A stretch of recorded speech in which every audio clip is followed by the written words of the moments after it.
नबी के जमाने के अगर सहाबा लाजवाब तो सहाबियात भी लाजवाब, सहाबियात भी लाजवाब, साजिद भाई सहाबियात भी लाजवाब। लाजवाब।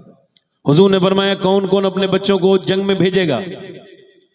बिलाल ऐलान कर दो। बिलाल ने मस्जिद नबी से ऐलान किया है। सुभान अल्लाह, सुभान। ऐलान पूरा नहीं हुआ, माएँ अपने बेटे को लेके आ रही है, बहनें अपने भाइयों को लेके आनी, कड़ियल कड़ियल 18-18 साल के जवान हुजूर की बारगाह में पेश किए जा रहे हैं। सुबह से लेके शाम तक तांता बंधा रहा, लाइन लगी रही, मगर एक औरत ने कहा हो कि ख्याल रखना। एक औरत ने भी नहीं कहा या रसूल अल्लाह मेरे बच्चे का ख्याल रखना। मेरे यही कहती थी या रसूल अल्लाह जब जंग हो तो अगली सब में खड़ा कीजिएगा मेरे बेटे को, ताकि ये शहीद हो जाए और मैं शहीद की माँ कहलाऊं, शहीद की बहन। वाह वाह वाह वाह वाह, सुभान अल्लाह, सुभान अल्लाह, जिंदाबाद जिंदाबाद, वाह वाह वाह, सुभान, माशाअल्लाह, सुभान अल्लाह। रात का वक्त है, सुबह से लेकर शाम हो गई। खंसा विकिपीडिया पे देखिएगा, सर्च करके, खंसा नाम की एक सहाबिया, वो रात के वक्त में रो रही है। उसके बच्चे उठे, देखा तो माँ को रोते हुए करीब पहुंचे। अम्मा क्यों रो रही है? वो सजदे में रो रही थी। सलाम फेरने के बाद बोली सबने अपने अपने बच्चों को दे दिया, बड़े उनकी उम्रें हैं, मगर तुम 11 साल के हो, तुम 13 साल के हो, तुम बड़े होते तो मेरा बड़ा दिल था कि तुम भी नबी की बारगाह में चले जाते और तुम भी बेटे शहादत का जाम पी लेते, मगर बेटे तुम्हारी उम्रें कम है, बस माँ तुम्हारी इसी वजह से महरूमी पे रो रही है। बच्चे अंदर गए, छोटी छोटी शमशीरें, छोटी छोटी तलवारें ला के बोले अम्मा तू दिल क्यों थोड़ा करती है, चल मैं तुझे तू मुझे नबी के पास लेके चल, मैं तेरी दूध पर हरफ नहीं आने दूंगा, हम तेरे दूध का हक अदा कर देंगे, तू चल। बच्चे बोली बेटे तुम छोटे हो। कहा अम्मा छोटे हैं मगर नबी से मोहब्बत बहुत करते हैं, अल्लाह के रसूल से चल, लेके चल। माँ लेके चली और ये सारे लोगों कहो मेरे नबी की है ये शान। बच्चा बच्चा, जरा अब कहो बच्चा, दोनों हाथ उठा के बोलो बच्चा बच्चा है कुर्बान। दोनों बच्चे जा रहे हैं मेरे नबी पाक सल्लल्लाहु अलैहि वसल्लम की बारगाह में। जब दोनों बच्चे पहुंचे तो मेरे नबी ने दोनों को देखा और दोनों को देखने के बाद कहा खंसा दोनों बच्चे तेरे अभी बहुत कम उम्र हैं। तो बड़ा वाला बच्चा अपनी तलवार चला के बोला अब मुझे हुजूर देखिए सरकार ने फरमाया बड़ा वाला चला जाएगा मगर ये छोटा वाला नहीं जाएगा। तो छोटा वाला हुजूर की तरफ देखा और अपने पंजों के बल खड़ा होने लगा, यानी उचकाने लगा, अपने आप को बड़ा करके दिखाने लगा। नबी ने फरमाया उचको मत, तुम छोटे हो। कहा हुजूर छोटा हूं मगर इससे ज्यादा ताकत रखता हूं, कुश्ती करा दीजिए आप मेरी, इसके साथ मेरा मुकाबला करा दीजिए आप। नबी ने फरमाया ठीक है। आगे बढ़ा, अपना भाई का हाथ पकड़ के बोला देख मैं तुझसे ताकत में कम हूं मगर मोहब्बत में तुझसे ज्यादा ही मोहब्बत होगी। अगर तू अकेला शहीद होगा तो अम्मी इतनी खुश नहीं होंगी, दोनों की लाशें आएंगी, अम्मी ज्यादा खुश होंगी। देख मुझे गिराना नहीं वरना तुझसे अल्लाह नाराज हो जाएगा। मेरे भाई देख मैं तेरा छोटा भाई हूं, मुझे छोड़ के मत जाना। हुजूर ने तुझे तो भर्ती कर लिया, तू गिर भी जाएगा फिर भी नहीं निकालेंगे, तू ऐसा ना करना। बच्चे ने अपने भाई से ये बात कही ना, और जब वो अपने भाई का हाथ पकड़ के रोया तो मेरे नबी ने फिर उनकी दोनों की कुश्ती नहीं होने दी, दोनों को अलग हटाया। एक हाथ एक बच्चे के सर पे रखा, दूसरे के बच्चे के सर पे हाथ रखा, फरमाया जब तक ऐसे बच्चे और ऐसी माएं दुनिया में हैं इस्लाम का कोई बाल भी का नहीं कर सकता। वाह वाह वाह वाह वाह, नारे तकबीर, नारे रिसालत, अजमते मुस्तफा, एजाज़े कुरान कॉन्फ्रेंस, माशाअल्लाह, वाह वाह वाह वाह। आए है बांझ हो गई वो कोकें जो हुजूर से मोहब्बत करना सिखाती थी बच्चों को। माँ ने अपने बच्चों को देख के कहा मेरे लाड लो तुम्हारा बाप जमाने पहले चला गया, मैंने कुएं से पानी भर भर के अपनी जिंदगी काटी है। मैं मदीने के घरों में पानी भर के रखती थी मगर मैंने बुढ़ापे का सहारा नहीं बनाया तुम्हें। मेरे यही ख्वाहिश थी कि तुम बड़े होके हुजूर की बारगाह में कुर्बान हो जाओ। बस मेरे लाडलो तुम्हारी माँ तुम्हारा इंतजार नहीं करेगी, जाओ अल्लाह रसूल के नाम पे जाओ और जाके शहीद हो जाओ। मेरे बेटो मेरे लाडलो बस एक बात का ख्याल रखना अपनी माँ का, हुजूर ने भर्ती कर लिया है तो बदनामी न कराना। जब तीर आए तलवार आए तो जितने भी आए सीने पे आने चाहिए, पीठ पर एक भी तीर ना आए, पीठ न दिखाना कि जब तुम्हारे तीर लगे भाले लगे नेज़े तो सामने सीने करना ताकि लोग तुम्हें देखें तो समझ जाएं कि मदीने की औरतें बुज़दिल पैदा नहीं करती, शेर दिल पैदा करती। वाह वाह वाह वाह वाह वाह वाह, सुभान अल्लाह, सुभान अल्लाह, सुभान अल्लाह, जिंदाबाद जिंदाबाद। मेरी बहनें सुन लें, जो नमाज को नहीं भेजती, अपने बच्चों को नेक नहीं बनाती, जो समझाती नहीं सुने। एक औरत और आ गई, कहा हुजूर मेरे बेटे को भी लेके चले जाएं। हुजूर ने फरमाया कहाँ है? तो 3 साल का बच्चा खड़ा था। कहा ये जंग में जाएगा? कहा हाँ हुजूर। क्या करेगा? ये क्या करेगा? कहा हुजूर आपकी तरफ तीर तलवार आते हैं नेज़े, तो इसको ढाल बना लीजिएगा। आप अपने मेरे बेटे को ढाल, अगर एक तीर, तुम भी तो बेटे वाले हो, तुम्हारी भी तो औलादे हैं, उसका ईमान तो देखो। कहने लगी अगर मेरे बेटे को ऐसे करके ढाल बना लीजिएगा, अगर एक तीर एक तलवार अल्लाह के रसूल की तरफ आने वाला रोक लिया मेरे बच्चे ने, तो मैं कामयाब हो जाऊंगी। इसके अलावा मेरे पास कोई बच्चा नहीं। या रसूलुल्लाह कोई बच्चा नहीं, कबूल करवाएं, मैं भी चाहती हूं मैं शहीद की मां बन जाऊं। यही बच्चा है, तोहफा ले आई थी। मेरे नबी की आंखों में आंसू आए, बच्चे को उठाया, प्यार किया और फरमाया जा ले जा अपने बेटे को, तेरा बेटा अगर शहीद नहीं भी होगा अल्लाह तुझे फिर भी शोहदा की मां के साथ उठाएगा। नबी मुख्तार कुल है, जिसको जो चाहे अता कर दे। ये कहा करो अल्लाह ने अपने हबीब को यार भी चुन चुन के दिए और रिश्तेदार भी चुन चुन के दिए। न नबी के यारों का जवाब है, न नबी के रिश्तेदारों का जवाब है। सुभान। एक औरत और आ गई, 70 साल की उम्र है, उम्मे अम्मारा। एक जंग के दौरान उसने हुजूर से कहा मैं भी जाऊंगी। और तुम क्या करोगी? कि मैं जख्मियों को पानी पिलाऊं। आजकल के जमाने की बुढ़ियां, सबको नहीं कह रहा हूं मगर उन बदबख्त बदतमीज बुढ़ियों को कह रहा हूं जिन्होंने अपनी बहुओं की जिंदगी जहन्नम बना रखी है दुनिया में, जो ताने देती हैं कि तेरे बाप ने कुछ दिया नहीं और तेरा बाप गरीब है। तोरे तो पैर लटक रहे हैं कब्र में, तुझको क्या मतलब है इन सब बातों से? तू अपनी बहू को दुश्मन बना रही है, तू कल चारपाई पे पड़ेगी तो ये तुझे पानी नहीं पिलाएगी, याद रखना इस बात। सही बात। क्योंकि तू बेटियों से इसकी बुराई करती है, बेटी तो अपने घर की है। समझदार बहू औरतें वो हैं, सासें जो अपनी बहुओं को बेटी बनाए, सुभान। ताकि बुढ़ापे में वही बहू काम आएगी। बेटी तो चली गई, बहू ही काम आएगी। अब दिन रात ताने ऐसा वैसा। एक लड़की मेरे पास आई, कह लगी से साहब दुआ कर दो। मैं क्या हुआ? क्या हुआ? कहने लगी मेरा आदमी मुझे मारता है। क्यों? कि मेरी सास कहती है तेरा बाप जो है बड़ा नंगा है, उसने कुछ दिया नहीं। तो मैं जवाब दे देती हूँ बाप है ना, तो बाप का कब तक बर्दाश्त जी। तो जब जवाब दे देती हूँ तो फिर कहने लगे फिर मेरा शौहर मुझे मारता है और कहता जा अपने घर चली जा। फिर मैं कहा भाई फिर मैं जाती नहीं। क्यों नहीं जाती? कहने लगी क्यों जाऊं, मेरा बाप तो बीमार है और मेरे भाई मुझसे बात नहीं करते। इधर देखो यार, जिस घर में गरीब की लड़की रोती हो वो घर बर्बाद नहीं होगा तो क्या आबाद होगा बताओ, जिसमें यतीमों को सताया जाता। 70 साल की बूढ़ी उम्मे अम्मारा मैदाने कारजार में है। उसने हुजूर को के गुलामों को पानी पिलाना शुरू किया, मगर देखा अचानक सरकार के ऊपर हमला हो गया। जब हुजूर के ऊपर हमला हुआ तो उसने अपनी तलवार सूती काम छोड़ के खड़ी हो गई हुजूर के घेरे में। सरकार ने देखा तो कहने लगी या रसूलल्लाह जब तक मैं यहाँ पे हूँ मेरी तरफ से तो कोई दुश्मन नहीं आ सकता। हुजूर ने मुस्कुरा के देख लिया, जरा जोर से तो बोलो सुभान अल्लाह। मेरे नबी मुस्कुरा गए। अच्छा उधर से वो जो गैर मुस्लिम है ना, वो कुफार, वो समझा रहे ये तो औरत है, कमजोर है, इससे घेरा तोड़ो। तो उसने आके तलवार उधर से ही मारी औरत समझ के, मगर उन्हें पता नहीं था ये मेरे नबी की, मेरे आका की मानने वाली है। मारा उसने, तलवार रोक के दूसरी तलवार से उसको बीच में 2 टुकड़े कर दिए। दूसरा आया, तीसरा आया, यहां तक कि औरत समझ के 7 ने हमले किए, मगर 7 लोगों को जब जमीन पे उसने लुटा दिया। जब लाशें तड़पने लगी तो कुफार भागे, कहा हम नहीं जीत सकते इनसे। कहा क्यों?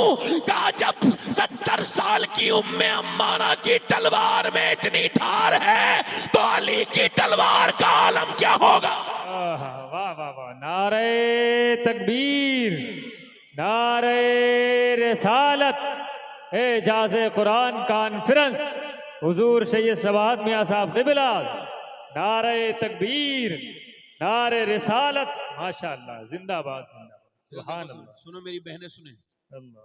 एक औरत मदीने में कुरान पढ़ रही है, दुआ कर रही है अल्लाह मेरे नबी जंग जीत जाएं।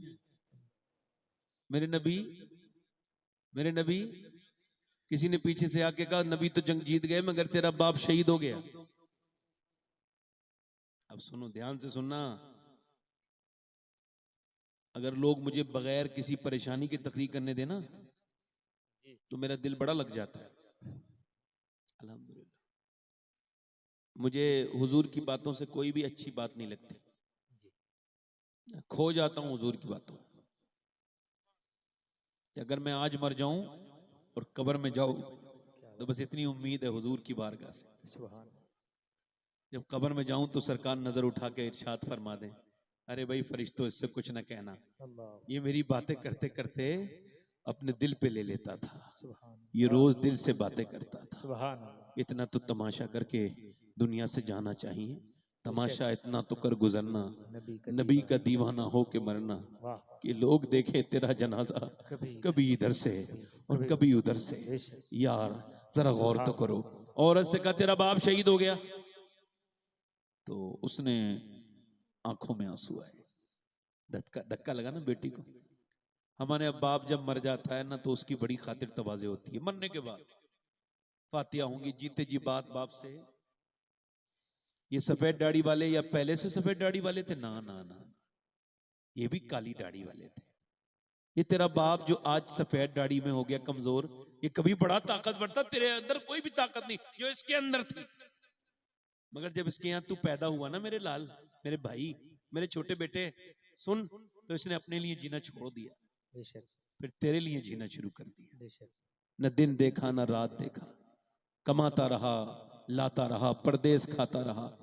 तेरे बाप ने क्या क्या परेशानी उठाई, बरसात में भीगा, सर्दियों में चला, गर्मियों में चला, न रात देखा न दिन देखी, न दिन देखा न रात देखी, चलता रहा, कब बूढ़ा हो गया पता भी नहीं चला, तू कब जवान हो गया, मगर जब तूने एक दिन ये कहा अब्बा तुमने मेरे लिए कुछ नहीं किया, ये बाप मर गया, इसका दिल फट गया। इसने कहा अपने रब के सामने रोके, ए मेरे मालिक तू तो गवाह है, क्या मैंने इसके लिए कुछ नहीं किया।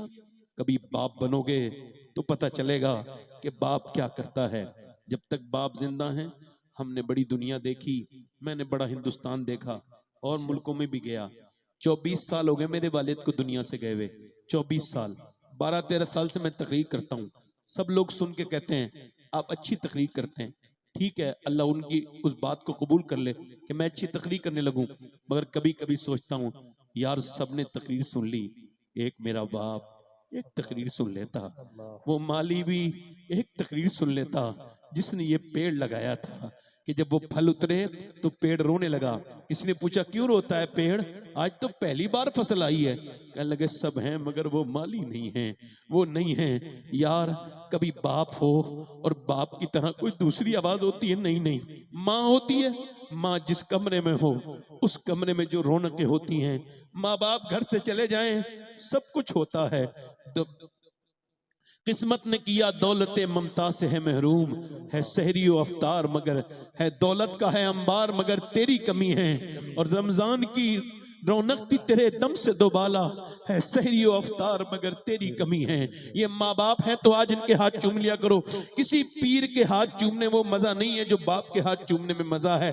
माँ के हाथ, माँ से दुआएं ले लिया करो। ये चले जाएंगे तो ढूंढो करोगे मगर ये मिलेंगे नहीं तुम्हें, क्योंकि ये एक ही है, माँ भी एक ही है और बाप ही एक ही है। इसका ख्याल रखा करो। मेरी बात आगे बढ़ रही है। उससे किसी ने कहा तेरा बाप के साथ तेरा भाई शहीद हो गया, तेरा शौहर, तेरा बेटा, चार, एक औरत ने 4 गम सुने, मगर फिर दुपट्टा ओढ़ा, अपना पर्दा किया, हुजूर की तरफ को चल दी। किसी ने पूछा, किसी ने सोचा बाप के जनाजा देखेगी, किसी ने कहा नहीं नहीं पहले भाई के, किसी ने सोचा नहीं बेटे को देखेगी जाके, मगर ना बाप ना बेटे ना भाई ना शोहर की तरफ गई। उधर जिन उनकी लाशें उनकी पड़ी थी, नहीं नहीं वो तो उधर गई जिधर आमना का लाल ऊँटनी पर सवार था, वो नीचे जाके खड़ी हो गई। मेरे नबी ने उसकी तरफ नजर की, हुजूर की तरफ देखने लगी। सरकार ने फरमाया अल्लाह तुझे सब्र दे, तेरा बाप, तेरा भाई, तेरा बेटा, तेरा शौहर शहीद हो गया, तेरे ऊपर बड़ा गम टूटा है, अल्लाह तुझे सब्र दे। तो नीचे को मुंह करके बोली या रसूल अल्लाह, ये आपकी कनीज आपको देखने आई थी, आप सलामत हैं तो मेरा सब कुछ सलामत है। आप सलामत हैं, आप सलामत हैं तो मेरा सब कुछ सलामत है। ये तो ईमान है कि माँ से ज्यादा, बाप से ज्यादा हुजूर से मोहब्बत करो, वन्ना से अजमईन सबसे ज्यादा प्यार करो। किसी से इतना प्यार ना करो जितना हुजूर से प्यार करो। आज फिर उसके बाद जब वो गई अपने बाप भाई के जनाजे पर तो पर्दे में थी, आंखों के आंसू से उसका दुपट्टा भीगने लगा। किसी ने कहा बाप भाई बेटे सब शहीद हो गए, अभी तक पर्दा वैसा का वैसा ही है। कहने लगी मेरे बाप को मौत आई है मगर मेरा इस्लाम अभी जिंदा है, मेरा कुरान अभी जिंदा। वाह वाह वाह वाह, जिंदाबाद जिंदाबाद, सुभान अल्लाह सुभान अल्लाह सुभान अल्लाह, माशाअल्लाह, बहुत मैं किसी मियाँ का मुखालिफ नहीं, ना किसी ताबीज वाले का मुखालिफ, बुरा ना मानना मेरी बात, मगर ये जो ताबीज को 3 बार मोमजामा कर लिया और कुरान ऊपर रखा है,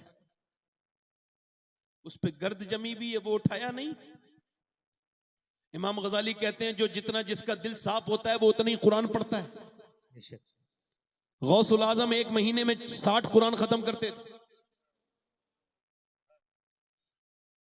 आज क्या बात है कि फेसबुक में दिल लगता है मगर कुरान का आधा सफा भी नहीं पढ़ा जाता एक दिन में। सोचना, समझना, गौर करना। पढ़े लिखे लोगों से भी गुजारिश है, जो कुरान के पढ़ने वाले हैं, पढ़ सकते हैं, चाहे तो 20 मिनट में 1 से 12 खत्म कर देंगे। मगर क्या बात है कि रमजान में खुल के फिर रमजान में ही खुलता है। दिल गंदे हो गए, अगर जरूरत नहीं होती तो रमजान में भी नहीं खुलता। कुरान वो सुभान अल्लाह, मेरे नबी फरमाते हैं जब कोई कुरान पढ़ता है तो फरिश्ते नाजिल होने लगते हैं। जब कोई तहज्जुद के वक्त में कुरान पढ़ता है तो फरिश्ते नाजिल होते हैं और आसमान से जमीन तक फरिश्ते ही फरिश्ते होते हैं और कुरान पढ़ने वाले के मुंह पे मुंह रख के सुनते हैं। कुरान एक ऐसा अमल, कुरान एक ऐसी तिलावत है कि मेरे नबी ने इसको किया भी है और सुना भी है। पढ़ते भी हैं, और सहाबा से कहते थे मुझे कुरान सुनाओ। माशाअल्लाह। इसका मतलब ये कुरान जहां पढ़ा जाएगा बरकतें। सैयदा उम्मे सलमा कहती हैं और औरतें अपने बच्चों को लोरियां सुनाती थी मगर नबी की बेटी ने कभी लोरी नहीं सुनाई। नबी की बेटी फातिमा हमेशा अपने बच्चों को, हसन हुसैन को कुरान सुनाती थी। सुभान अल्लाह, सुभान अल्लाह। पीछे वाले बोलो कुरान। चक्की चला रही है कुरान, सुना रहे। रोटी बना रही है कुरान, रोटी बना रही है कुरान, चक्की चला रही है कुरान, कुएं से पानी भर के ला रही है कुरान, घर में बिस्तर लगा रही है कुरान, कुरान पढ़ रही है, उठते बैठते चलते फिरते हुसैन से कह रही है सुन ले मेरे लाडले सुन ले। अच्छा मुझे बताओ, ये जरा गौर करो, कुरान कौन सुना रही है? जो उसकी लाडली है, जिसके ऊपर कुरान उतरा है। कौन? सैयदा तैयबा ताहिरा आबिदा जाहिदा। होता है नहीं कि भाई एक मर्तबा बाबा फरीदुद्दीन गंज शकर के पास एक आदमी आया, बड़ा परेशान हूँ, क्या हुआ? कहने लगे साहब बड़ी मेरे अंदर तंगदस्ती है। आपने फरमाया परेशान ना हो। आपने एक अंडा लिया, उसके ऊपर 3 मरतबा कुल हुवल्लाह शरीफ पढ़ा और उसको फूंक के दे दिया। वो अंडा हो गया सोने का। और सोने का जब हो गया, अब वो आदमी जो है अपने घर गया, बीबी से बोला अंडा तो सोने का मिल गया, तरकीब भी पता चल गई। सारे अंडे खरीद के उसने फिर उस पे वही सूरह फातिहा वो कुल हुवल्लाह शरीफ पढ़ना शुरू कर दिया। पूरी रात पढ़ा, रंग ही नहीं बदला। आके सुबह को बोला बाबा फरीदुद्दीन गंज शकर से, ये बताइए आप ये बताइए कि आपने कुछ और भी पढ़ा था? का नहीं पढ़ा तो वही था। फिर मेरा तो एक भी अंडा सोने का नहीं हुआ। कह लगे अबे तेरे पास जबान थोड़ी फरीदुद्दीन की है, तेरे पास जबान नहीं। वाह वाह वाह वाह, माशाअल्लाह, वाह वाह वाह वाह, सुभान अल्लाह, सुभान अल्लाह, वाह वाह। पढ़ने की बात है। सुभान अल्लाह, जोर से बोलो जरा सुभान अल्लाह, सुभान अल्लाह। मुस्कुरा के बोलो। दिल लग रहा है? किन लोगों का दिल लग रहा है? दोनों हाथ उठा के बोलो, दिल लोगों का दिल लग रहा है। माशाअल्लाह, सुभान अल्लाह। नारे तकबीर। आप लोग बैठे रहना। नारे रिसालत, एजाज़े कुरान कॉन्फ्रेंस, मसलके आला हजरत अल्लामा मुफ्ती कमाल अख्तर साहब क़िबला, खलीफे हुजूर ताजुश शरिया, बस उलमा इस्तकबाल मसलके आला हजरत फैजान गौसे आजम। आप लोग बैठे रहना, माशाअल्लाह। आप लोग बैठे रहना। उलमा इस्तकबाल करेंगे, हम लोगों का इस्तकबाल, आप ही का इस्तकबाल। जी माशाअल्लाह।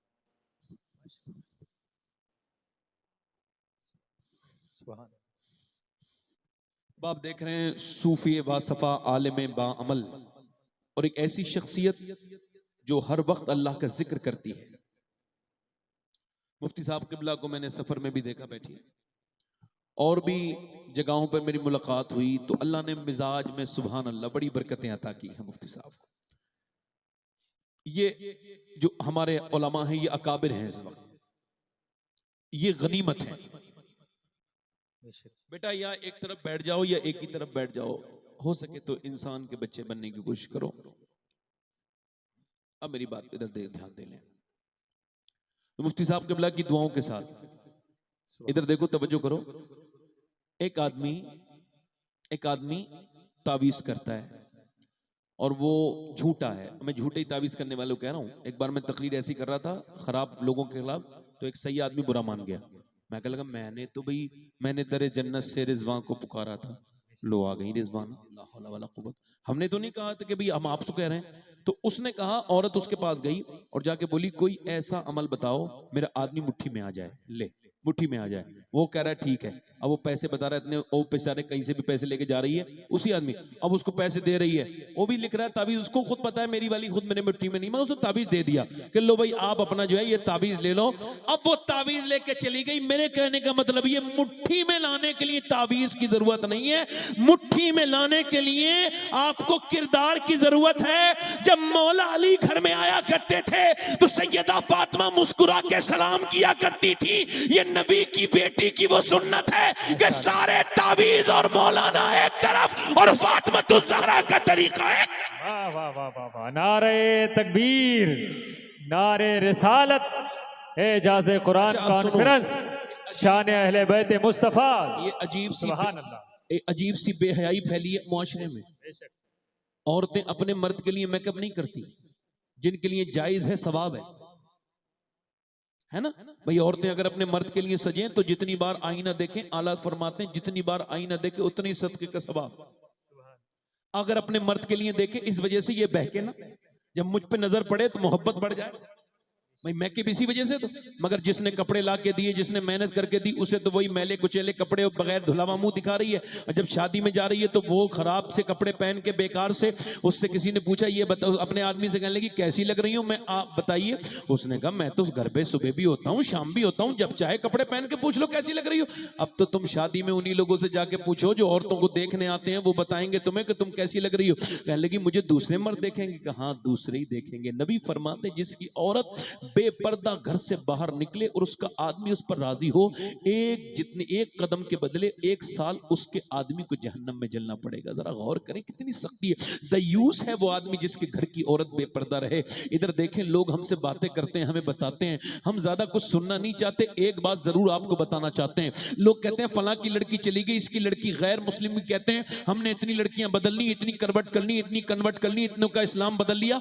मैं कहता हूं एक का भी नहीं बदला, आप बेवजह की बात कर रहे हैं। हमारा ईमान ये है, ये उलमा बैठे, मुफ्ती साहब बैठे और ये और उलमा बैठे, मैं बड़ी जिम्मेदारी के साथ ये बात कह रहा हूं। जो लड़कियां गई उनके लिए दिल मेरा रोता है, तकलीफ है मुझे, मगर मैं एक दिन सोचने बैठ गया ये जो जा रही हैं ये कौन है। तो मेरे दिल ने आवाज दी और ईमान ने कहा कि इन्होंने इस्लाम समझा नहीं था, पैदा जरूर हो गई थी मुसलमानों में मगर इस्लाम की हकीकत को समझी नहीं। अगर ये इस्लाम को समझ लेती तो जान दे देती मगर ईमान नहीं देती।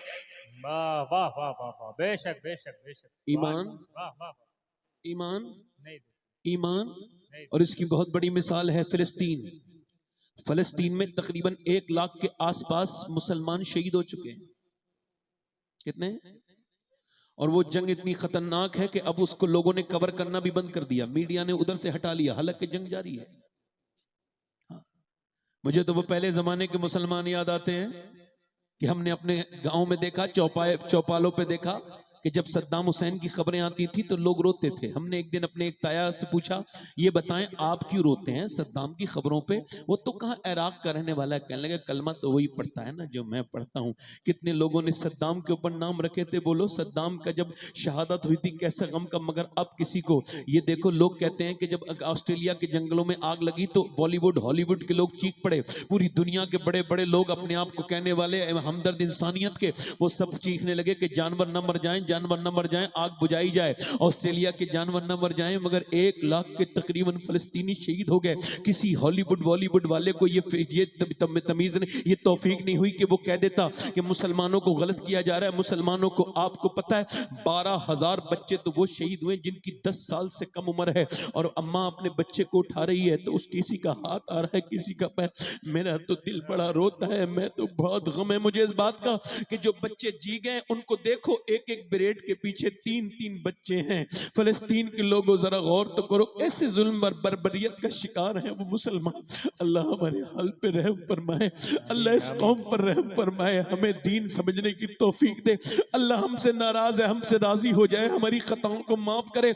मगर फिर भी उन लड़कियों का मुझे आज भी जज्बा याद है। अल्लाह का शुक्र है मैं सैयद हूं, मगर सोचता हूं कि अगर उन लड़कियों में से एक लड़की का मुझे एक जूता मिल जाए, और उन जिन्होंने ये बयान दिया है, तो मैं अपनी सीने पे रख के सो जाऊंगा, अपनी मगफिरत की जमानत समझूंगा।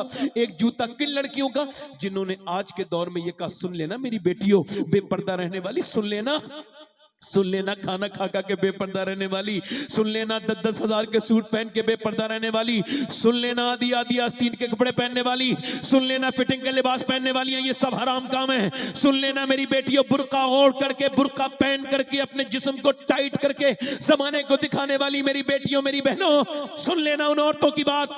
उन्होंने कहा हम रात को जब सोते हैं तो हम बुर्का ओढ़ के सोते हैं। कहा क्यों? कहा इस वजह से बुर्का ओढ़ के सोते हैं कि जब बम गिरता है तो मलबा बन जाता है घर। हम ये सोचते हैं कि सुबह को जब हमारी लाशें निकलें और जब मलबे में से घसीटी जाएं तो बेपर्दा नहीं होनी चाहिए, पर्दे में होनी चाहिए। हम बुर्का ओढ़ के सोते हैं तो जब उन और लड़कियों की लाशें निकाली गई तो पर्दे में थी और वो ये बता रही थी कि जब फलस्तीन की लड़कियों के पर्दे का ये हाल है तो करबला की ज़ैनब का पर्दे का हाल क्या होगा, करबला की ज़ैनब के पर्दे का हाल क्या होगा। काश के कुरान पढ़ने वाली औरतें फिर हमें बाजियाब फिर आ जाती हमारे घरों में, काश के मुसल्ला बिछाने वाली औरतें फिर आ जाती हमारे घर में, काश के मेरी बेटियां फिर आ जाती, फिर मेरी बेटियां उठ जाती और उठ के कहती आज तक जिंदगी गुजारी, ये नाटक वाटक देखा, ये सीरियल वीरियल देखा, ये गीबतें की, मोबाइलों पे बात की, इधर उधर नहीं नहीं, अब अपने रब को राजी करेंगे, अब कुरान पढ़ेंगे।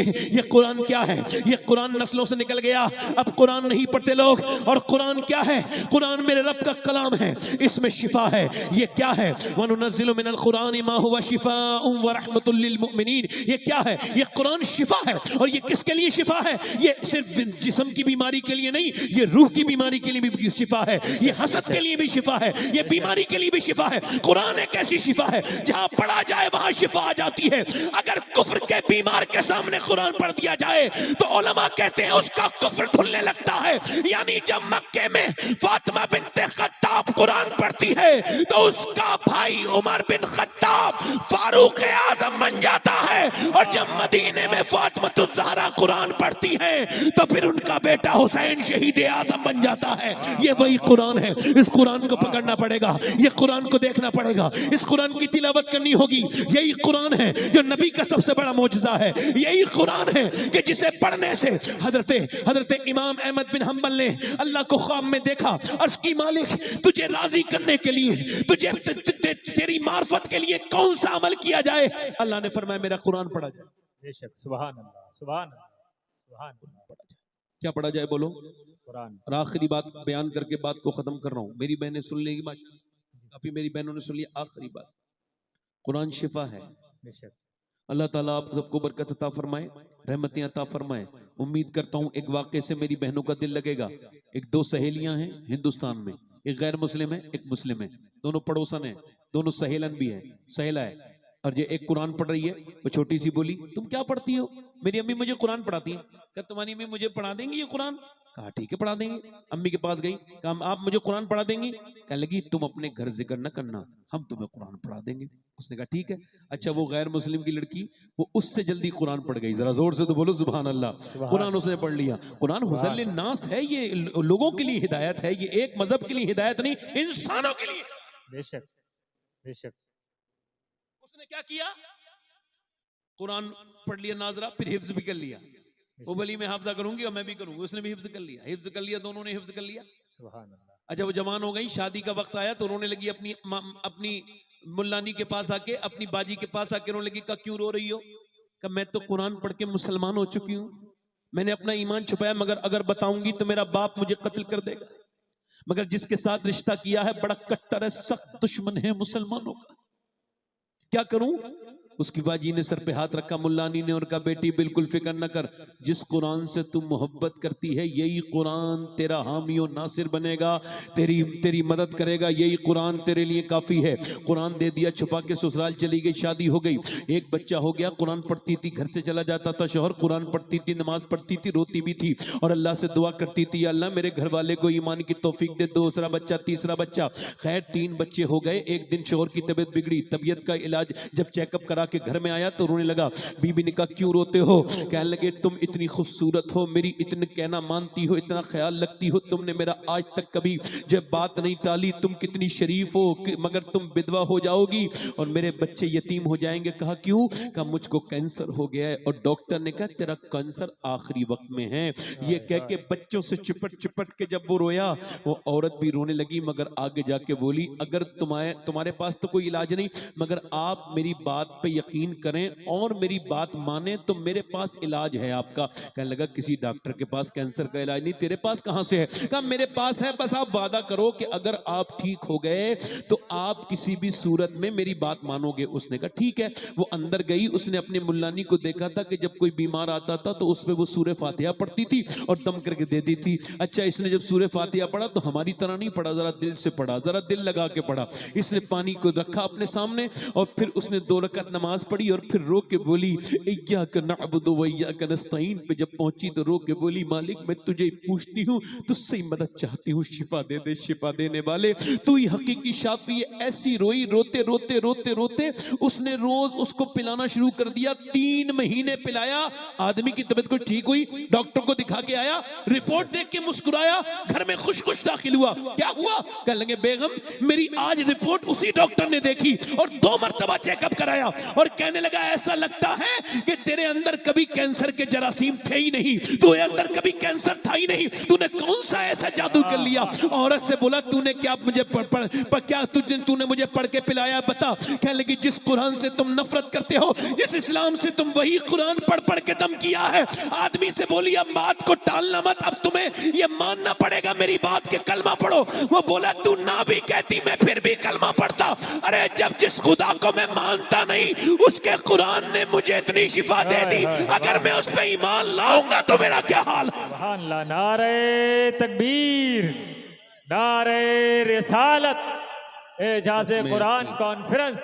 इसमें अपनी बहनों से इस कुरान के इस प्रोग्राम से यही कह रहा हूं कि ये मदरसा है, मदरसे के साथ रहो। मेरा अपना तहकीक ये है, अपना अपना सोच होती है। मेरी अपनी तहकीक ये है, इस्लाम 3 जगह से चलता है, एक खानका से, एक मस्जिद से, एक मदरसे से। मगर मदरसा इतना जरूरी है कि खानकाह को पढ़ा लिखा पीर भी मदरसा देता है और मस्जिद को बेहतरीन इमाम भी मदरसा। बेशक बेशक। सुभान। और जब भी किसी ने हमला किया है इस्लाम खिलाफ ताकत ने, तो उसने मदरसे पर ही हमला किया। ये बात वो जानते हैं, आप नहीं जानते। आपको इसकी खबर हो गई होती तो मदरसों के साथ लगे। ये बात उनको खबर है कि मदरसे मजबूत है तो दीन मजबूत है। मदारिस का ख्याल रखो। और आखिरी बात यही कह रहा हूं मेरे दोस्तों, बस अपने रब से तौबा कर लो, मौत का कोई भरोसा। हालात का एक शेर है, 5 जाते हैं। अच्छा ये कहाँ का शेर है? मैंने इसको ये समझा कि जब कब्र में जाते हैं तो एक अंदर जाता है, रखा जाता है, 2 अंदर कब्र के होते हैं और 2 कब्र के ऊपर होते हैं, ठीक है। अब जनाजे से लिया 2 ने और फिर 2 के हाथ में दिया और ये 5वां कुत्ता। अब 5 अंदर गए, हालत फरमाते हैं हाय गाफिल वो क्या जगह है जगह 5 जाते हैं 4 फिरते हैं, यानी 4 रखने वाले फिर गए, मगर ये हमेशा फिरते नहीं रहेंगे, इनको भी मौत आएगी। कितने जनाजे और देखोगे, कितने जनाजे और देखोगे? जो तुम उस दिन तौबा करोगे मेरे दोस्तों, मेरे भाइयों, मौत नजदीक है, मौत बहुत करीब है, बहुत करीब है। अपने रब से तौबा कर लो, वो बड़ा करीम है, बड़ा माफ करने वाला है, बड़ा मेहरबान है, बड़ा फजल करने वाला है। उससे कहो मालिक माफ कर दे, वो माफ कर देगा। एक आदमी था, उसका नाम था किफल। हर रात एक नई लड़की के साथ जिना करता था। जिना बहुत बुरी बीमारी है। जिना का जो जिना करता है इसके चेहरे पर नूर नहीं। ये जिना करने वाला ये जलील है, बदबख्त ख्वार होके मरता है जानी। जिना बड़ी बुरी बेहयाई है। तो वो हर रात नहीं, एक रात एक लड़की आई तो रोने लगी। इसने कहा तो रोती क्यों? पैसे नहीं मिले। कहा पैसे सब कुछ थोड़ी होते हैं। कहा फिर ईमान भी कुछ होता है। क्या मतलब? कहा जब मैं सजदा करती हूँ तब भी अल्लाह देखता है, और जब तुझसे अपना जिस्म बेचने आई हूँ फिर भी अल्लाह देख रहा है। कहा डर क्यों नहीं है? कहा बस यही कह रही हूँ मालिक मेरे बहन भाई भूखे ना होते और मैं मजबूर ना होती तो कभी अपना जिस्म ना बेचती। मुझे माफ कर देना मेरे करीम, मुझे माफ कर देना, मैं कमजोर हूं, बस बहन भाई की भूख की वजह से जिस्म बेच रही हूं, वरना बेइज्जती नहीं। फूट के रोई और रोई। जब वो ज्यादा रोई ना तो उसका दिल उसके आंसुओं से बदल गया। दिल किसी का, आंसू किसी के। इसी वजह से रोया करो महफिलों में, क्या पता तुम्हारे आंसू से किसी और का दिल धुल जाए। वो बोला जा मैं तुझे अपनी बहन बनाता हूं, तूने मेरी आंखें खोल दी। वो तो चली गई, वो चली गई, ये सजदे में गिरा। कहने लगा मालिक एक दिन आई थी, हाथ तक नहीं लगाया, नहीं लगवाया, और मैं तो कितनी लड़कियों का लुटेरा हूं, कितनी इज्जतें लूटी हैं। अहले मालिक लोग कहते हैं मैं बहुत गुनहगार हूं, मगर अगर मेरे जैसा गुनहगार कोई नहीं तो तेरे जैसा बख्शने वाला भी कोई नहीं। अगर मेरे गुनाहों की कोई हद नहीं है तो तेरे करम की भी कोई हद नहीं है। मुझे माफ कर दे बेपनाह ताकतों वाले। ऐसा फूट फूट के रोया, उसका दम ही निकल गया, मर गया। हुजूर फरमाते सुबह को उसका जनाजा कोई नहीं उठाता था। क्यों? क्योंकि लोग कहते थे इसका जनाजा उठाएंगे, बदबख्त का, जानी का। कोई जनाजा उठाने नहीं आया। अल्लाह ने फरिश्तों को भेजा, इसके दरवाजे पर बड़े बड़े लफ्जों में फरिश्ते लिख के गए, इन्नल्लाह कद गफर लिल किफले, ये जो किफल है ना इसे अल्लाह ने बख्श दिया है, इसकी मगफिरत कर दी है। क्यों मगफिरत कर दी? इस वजह से रात में रोया था। अल्लाह फरमाता है इंसान तू चाहे कितने गुनाह किए तूने, मगर इतना रो ले आदम की औलाद कि तेरी आंख का आंसू तौबा से ढलक के गाल तक आ जाए, मैं सारे गुनाह उसी से माफ कर दूंगा। सारे गुनाह। अल्लाह फरमाता या अय्युहल इंसान मा गर्रक बिरब्बिकल करीम, कौन सी चीज ने, किस चीज ने धोखे में डाला है तुझे रब की तरफ आने से। मेरे दोस्त मेरे भाई अपने रब से तौबा कर ले। हाथ उठा के बता, इंशाल्लाह दोनों हाथ उठा के बताओ कौन कौन हुजूर के से मोहब्बत करता है। दोनों हाथ उठा के बताएं। हुजूर के ऊपर कौन कौन कुर्बान हो जाएगा? दोनों हाथ उठा के बताएं। कुर्बान नहीं कर रहे हैं, कुर्बान नहीं होना है, हाथ नीचे करें।